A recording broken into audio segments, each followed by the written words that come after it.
Hey guys, Abel here. Welcome back to another video. First of all, I apologize for being absent for so long. To be honest, two things were going on. The first thing was a bit of an identity crisis or creative crisis. More specifically, it was a conflict between what I thought I should be talking about and then what I really wanted to talk about. And now I feel like I resolved that conflict, so that's all good. The second thing that's been going on is that, it was one of those cases where I was absent for too long and then it's kind of awkward to return. So I was procrastinating over it, but I'm glad that finally I sat down in front of the camera. So, like I mentioned in one of my earlier videos, it seems like at least once a year I gotta make one of these awareness raising type videos. So it's not a how-to type video or some kind of a cool strategy that I'm discussing, but actually just talking about a concept which I think should be talked about more. And it's one of those videos once again. I just saw the news that this fitness influencer called Scott Murray died, or Murray, not sure how to pronounce his name exactly. And I had assumed that it was going to be one of those cases again where someone was using steroids and they died, but it turns out that no, it was actually the pursuit of staying too lean and doing everything in his power to achieve that and maintain that super low body fat percentage. That was the thing that led to his downfall. Now, I don't think that a lot of you are in danger of dropping dead because you will be staying too lean. This is like 1 in 10,000, that sort of a case study. But nevertheless, it just reminded me once again of the potential harm that's in this whole fitness lifestyle and more specifically in the pursuit of chasing leanness. To be honest, in the last year, I've been working together with a lot more clients than I've ever worked with before. And it really opened my eyes to the realistic expectations that most people should have when it comes to maintaining a certain body fat percentage. And also what the cutoff point is for most people when they are trying to get lean. I just have a lot better perspective at this moment about what is the point where it starts to get hard for most people, where is the point where a lot of people start having second thoughts and just second guessing whether this is still a good idea to keep pushing forward. I also see the percentage of the population, very roughly, who could actually be staying very lean, let's say even under 10% body fat. And besides that, I also interacted with a lot of people who were not my clients, so this was not a formal relationship. They just shared their stories. And an alarming percentage of these people have been dealing with eating disorders, ruined relationships, and just a really, really messed up place that they found themselves in their lives. And a lot of these people have not had issues like that before they got into fitness, but they developed it as they went along. Honestly, a lot of these stories brought me to tears pretty much and really just made me second guess myself whether really I'm doing the right thing by even talking about these things. Like, should I be making videos that are explaining to people how to stay lean, how to get to 10% body fat or any of these things? Am I actually creating more harm than good with this whole thing? And honestly, at this point, you might be expecting that I am just trying to make you feel sorry for me or something, as if I am the victim here. But no, to be honest, the answer is yes. I do think that I'm probably creating harm whenever I'm glorifying the pursuit of staying at 10% body fat or getting to 10% body fat. I shared my story of how I got lean, how I intended to make like a very impressive level of leanness for myself where my abs are visible without even flexing them, which for me is a very low body fat percentage. I was talking about that. These videos got a lot of views. And honestly, yeah, I do think that this is creating more harm than good because it is glorifying a lifestyle which at this moment, with the tools we have, with where pharmacology is, where supplementation science is, with all of that, honestly, it forces people to live a kind of lifestyle which is not going to contribute to them living their best lives, living a happy, fulfilled life with healthy relationships, a healthy social life, having enough mental, cognitive energy and also emotional energy for their hobbies and other goals that they have that are also important. All of these videos, all of this talk about staying lean, the 10% body fat, the 9% body fat, how to get there, how to achieve that, it's not doing people a service, honestly. So I just want to use this video as an opportunity to kind of share my updated philosophy on this whole matter. What is the body fat percentage that I think is reasonable for most people to maintain? And more so beyond that, what are the most reasonable and productive goals that I think we should be setting ourselves in fitness? So first of all, let's just talk about the overarching theme. It's a cliche, everybody is talking about it, that You know, you got into fitness because you wanted to improve the quality of your life. So fitness should not be detracting from all of those things that are making you happy. It shouldn't be compromising your social life. It shouldn't be compromising your day-to-day psychological well-being. It sounds like cliche, but just because it's cliche, it doesn't mean that it's not true. All of us got into this because we dreamed of being that stronger, more muscular, leaner guy that is going to turn heads on the beach. And we associated a certain lifestyle with all of that.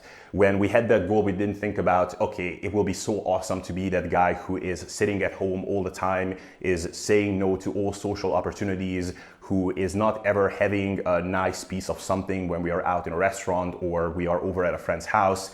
It will be so cool to just count the minutes until we can finally go home and eat our broccoli and whatever zero-fat yogurt or whatever. I intentionally didn't say chicken breast, you saw what I did there. So we didn't have these things in mind. We were imagining a lifestyle like James Bond, you know, who is like super fit, super functional, super cool. I think we lose sight of what we actually got into this whole thing for, which is to some extent is a natural thing. There are lots of things that you begin in life. You have a certain vision, you start out a certain way, and over time your perspective changes. You develop new goals, new appreciation for different things that you didn't even know existed before. For example, in the case of fitness, I think we don't know ahead of time that actually dieting and pushing through some discomfort, practicing self-restraint can actually teach you a lot about yourself and what you're capable of. It teaches you about the value of self-discipline. It may actually give you more self-belief in yourself because you might realize that, okay, like I have the willpower and I have the character to actually push through a lot of discomfort, and I might actually be able to achieve a lot more cool things in life than I had previously thought. So there are some really good aspects to all of this, but also has this downside that we actually don't realize that we are basically turning the tool into the goal. We are turning the mean into the end. The end beforehand was that we are going to have a great life and fitness is going to be one vehicle towards that goal. Now that mean is becoming the end. Like I want to maximize this fitness lifestyle and I want to maximize the physique, and I'm going to sacrifice everything else, basically the thing that beforehand was the end, now that is going to be the mean. Like I will have to transform that whole thing so I can achieve these physique goals. We lose sight of all of these things, and I think that's a problem. And I think time to time we need to take a step back and just reevaluate the whole thing. Maybe some sort of an exercise can help here. I don't know, do Jordan Peterson's self-authoring program, future self-authoring program. I did that before, actually was very useful. So what are some good goals to have in fitness? I think there's nothing wrong with being a functional, strong, muscular person and maximizing that within your own limits, within your own means. I think being as muscular as possible, as you can, you know, naturally without using drugs and things that might compromise your health, I think that's great. If you can do that, I think you will be better off than what you were before. You will be ahead of your peers. I think that is something you should be proud of. I think that's an awesome goal to have. Maximize your strength and your muscle mass. Be that person in the gym who is lifting an amount of weights. You can squat as much and you can bench press as much, which is enough to actually make other people impressed. There is absolutely nothing wrong with that. I think there's also nothing wrong with being leaner than the average person, because let's face it, the average person these days is probably tending towards obesity. The majority of the population today, unfortunately, is overweight. Being better off than that is great because it's not only a vanity thing, it's also a health thing. Leanness and muscle mass, basically up to the point where you have to use drugs to keep on improving on those things. Up until that point, it's also a health thing. Being muscular is good. It's good for your insulin sensitivity, for your bone density. You will be a better functioning, healthier, more robust person. Being lean is also great. Better insulin sensitivity, it's gonna be good for your kidney health probably, because being lean for most people also means that you're not going to be carrying an excessive amount of body weight. So these are great things. I would say that there's also nothing wrong with watching your food. Eat for health, try to be healthy. You know, eating lots of salads and fruits and lean protein sources, healthy fats. This is not just good because it's gonna make you look good. Like, you're going to be a healthier person. You're probably gonna live a longer life. You will have fewer diseases and you will be ill less times a year. You know, this winter I let loose a little bit. My diet was kind of shitty quite often actually. I was enjoying myself a bit. It was fun, but I also fell ill twice this winter. Last year, for example, my diet was as good as ever because actually I was dieting. I didn't get sick once. Everybody around me was freaking out from COVID and everything.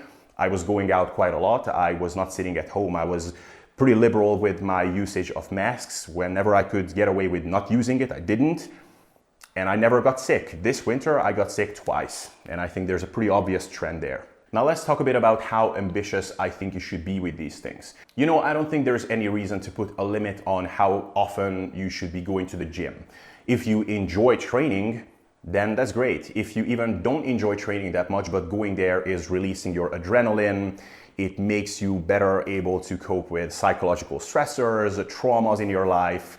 If, as Joe Bennett, the hypertrophy coach, likes to say, if being in the gym, 6 days a week or 7 days a week is what's required to prevent murder, then great. Go to the gym every day, even twice a day if you can manage it. I would say there's nothing wrong with that. Of course, all of it is better if you actually do enjoy training and if you don't go there with some kind of a goal, which again can be a bit funky at times, like burning calories. But yeah, the gym, I have no issues there. When it comes to the diet side of things and maintaining a certain body fat percentage, I will be honest with you.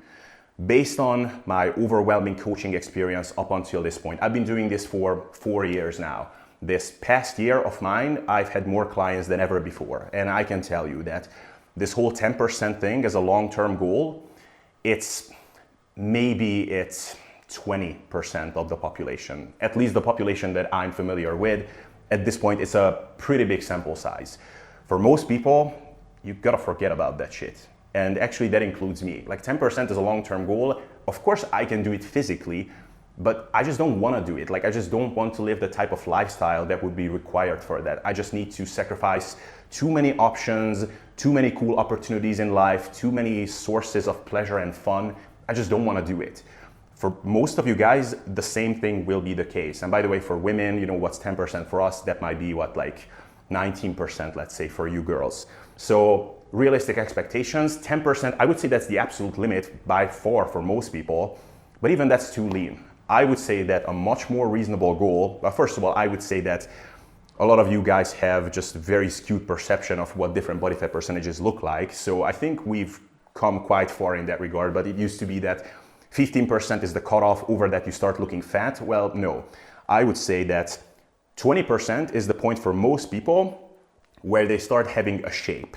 Basically, if you're under 20% body fat, you don't look out of shape anymore. If you work out and have some moderate amount of muscle mass even, at 20% body fat, nobody would say that you're fat. Maybe some like hardcore fitness people with some healthy amount of body dysmorphia would say that. But if you go to the beach, you take off your shirt, you will be definitely one of the leaner people. Most men that are not working out that you see are over 20% body fat. This 18 to 25% range as the average for the population, I would say that's no longer valid.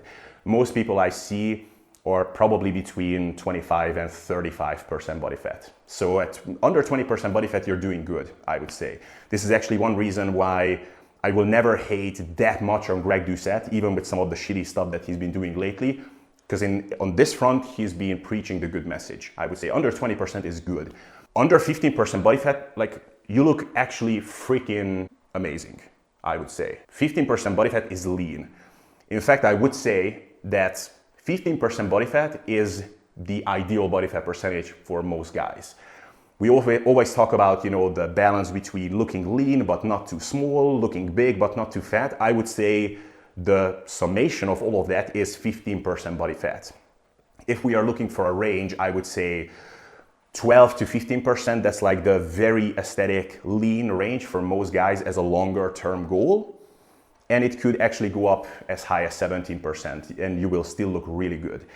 Actually, another thing to note here is that all of these numbers can be skewed up by, 3-4 body fat percentage points, the more muscle mass you have. So, I say that under 20%, you start looking good.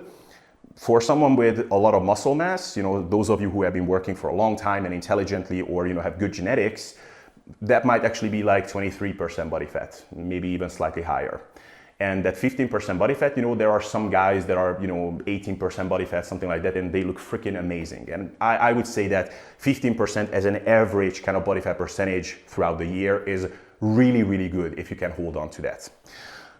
Now, another thing I would say is we always talk about maintenance, maintaining your results, not rebounding after a diet. Maybe we overemphasize that, honestly.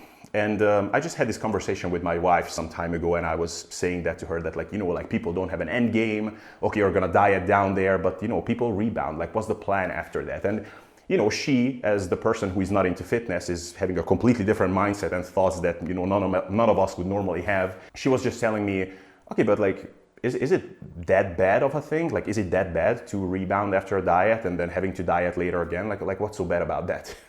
And like, it caught me so off guard that my response was something like, because like, I'm just not used to having those sorts of questions. I move around in a world in this fitness industry where everybody agrees that, dieting down, not really having an end game, and then kind of rebounding, then getting a bit fatter again, and then later dieting again, that's a horrible thing.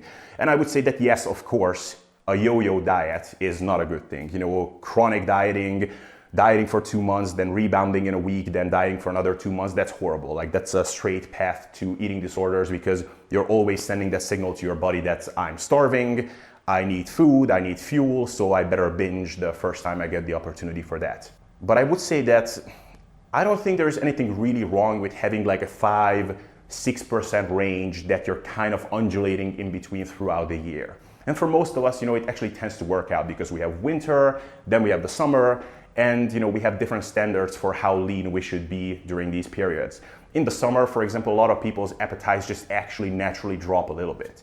In cold weather, I think people get a little bit naturally hungrier. We are more sedentary, we are covered with clothing, our egos are just not as hurt by being a little bit higher in body fat. In the summer, the clothes are more revealing, we are more active, the step counts are going up, we have more fruits and things like that freshly available that are tasty. I think a lot of people actually naturally lose a bit of weight without even wanting to do it. So I would say that if, let's say, 15% body fat is kind of the average goal that you want to maintain, I would say maybe you can go a little bit under that for the summer, 12%, or maybe just occasionally go below that if you want to give yourself a bit of a buffer, if you then want to go in a long bulking phase and build some muscle so that you can bulk longer and still not go too high in body fat. And then, at times you might go up to as high as, 17, 18% body fat, and there's nothing wrong with that. And the average throughout the year is around 15% body fat. I would say that much yo-yo dieting is fine. As long as you're not chronically dieting, that's completely okay. So summertime, maybe go down closer to 12% body fat, then, up to 15% a bit later on, once you're no longer as excited about the beach season. In the winter, or if you're going on a bulk, up to 17, 18% body fat, totally fine.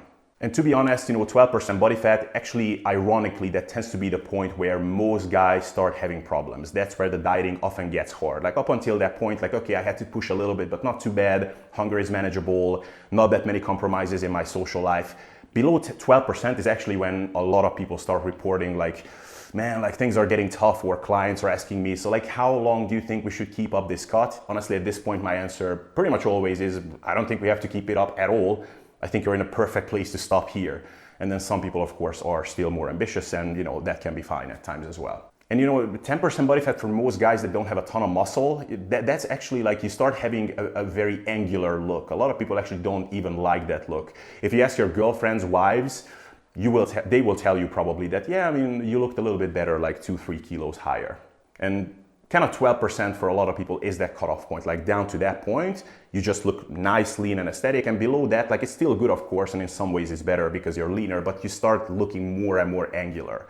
At 12%, a lot of people don't have that angular kind of look yet. So yeah, guys, that's just some food for thought. My camera is gonna die, so I think I should wrap it up here. So I'm going to thank you for your attention. I hope I raised some awareness. Follow me on Instagram. My new profile is @able-to-lift, because I'm able to lift, you get it. And otherwise, I'll try to be a bit more frequent, because I missed you guys, goddammit.